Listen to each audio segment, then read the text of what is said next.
Всем привет, друзья! Вы на канале FinShop, полезные и не очень. Ну что, по названию ролика, я думаю, вы догадались, что у нас будет сегодня на обзоре. Монитор от фирмы Sang, модель M2453. Это доступный Full HD монитор с диагональю почти 24 дюйма в очень стильном тонком металлическом корпусе с яркостью в 250 кандел на метр квадратный и контрастностью 4000 к 1. И все это великолепие за 6500 рублей. Давайте же разбираться, что нам приготовили китайцы за такой небольшой ценник. Но перед этим попрошу подписаться на канал, если еще не подписаны, поставить лайк и написать свое мнение о китайских мониторах. Спасибо. Ну а теперь погнали.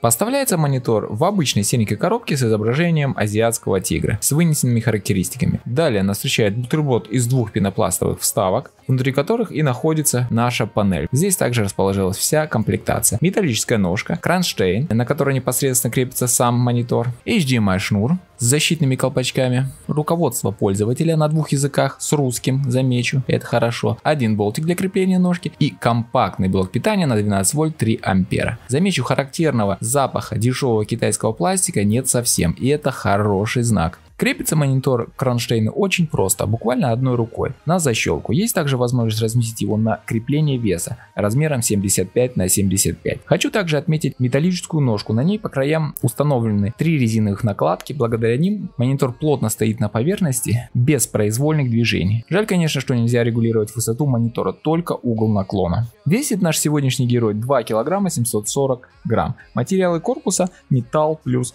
пластик. Сам корпус монитора металлический, только лицевая грань с логотипом и задняя накладка, где располагается вся умная часть, выполнены из пластика. Дизайн, конечно, смотрится явно дороже своего ценника. Собрано все качественно, не хрустит, не люфтит, я даже немножко был удивлен. Экран практически безрамочный. Толщина монитора всего 80 мм в верхней его части. В самом же толстом месте, где располагается вся умная часть и колонки, толщина доходит до 350 мм. Это очень мало. Друзья, если вы хотите оперативно получать свежие новости о новинках, подписывайтесь на мой одноименный телеграм-канал. Там я каждый день публикую огромнейшее количество новостей и горячие предложения от AliExpress по самым выгодным ценам. Переходите, ссылочка внизу в описании.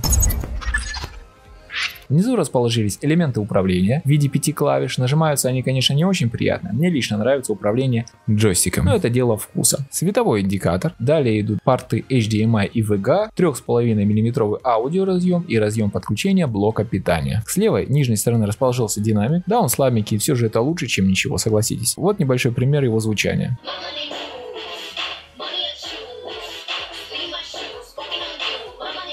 Как ни странно, ни одного битого пикселя я не обнаружил, да и в целом матрица без засветов и каких-либо косяков, что очень даже радует. Неужели китайцы научились делать качественные мониторы? Тип матрицы у нас VA с LED подсветкой на 23,8 дюйма с разрешением 1920 на 1080 пикселей. Время отклика составило 5 миллисекунд. Матрица с матовым покрытием, что хорошо, она меньше подвержена загрязнению и на ней не видны блики от солнца. Запас яркости хороший, в 280 кандел на метр квадратный, это даже превышает заявленные показатели самого производителя. Контрастность тоже на уровне 4000 к 1. Уровень шума и вредных излучений в норме, глаза у вас уставать не будут. Матрица у нас на 8 бит с частотой обновления экрана 75 Гц. Качество картинки хорошее, с глубоким черным цветом, где черный действительно черный. Увы, обзора отличные, картинка практически не искажается. Цвета сочные, есть также возможность переключения в HDR режим. Изображение при этом становится еще более насыщенным. В тесте UFO на размытие изображения показался прекрасно. Шлейфов и разных артефактов замечено не было. Равномерность гамма и контрастность в полном порядке. Также есть на борту FreeSync, для кого-то это параметр важен. Давайте проверим, как он отрабатывает в играх. Для сравнения я буду использовать свой основной монитор на 32 дюйма LG 650F. Напомню, у него IPS матрица и 144 Гц. Как раз и сравним цветопередачу.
В общем и целом этот монитор меня приятно удивил, как по качеству картинки, так и по сборке и самим материалам. Оказывается, фирма Sang входит в топ-3 брендов Китая по производству мониторов, и работают они с 2006 года. Так что это не подвал дядечки Ляо, а вполне себе достойный продукт. Напишите, ребят, в комментариях, кто пользовался мониторами фирмы Sang и как он вам. Может, это мне только попался такой удачный экземпляр. Подписывайтесь на канал, если до сих пор еще не подписаны, ставьте лайк, если видео вам понравилось, старался не затягивать его. Залетайте на Дзен, Рутюб, Телеграм, там я пощу огромнейшее количество новостей и горячие предложения от Алиэкспресс по самым выгодным ценам.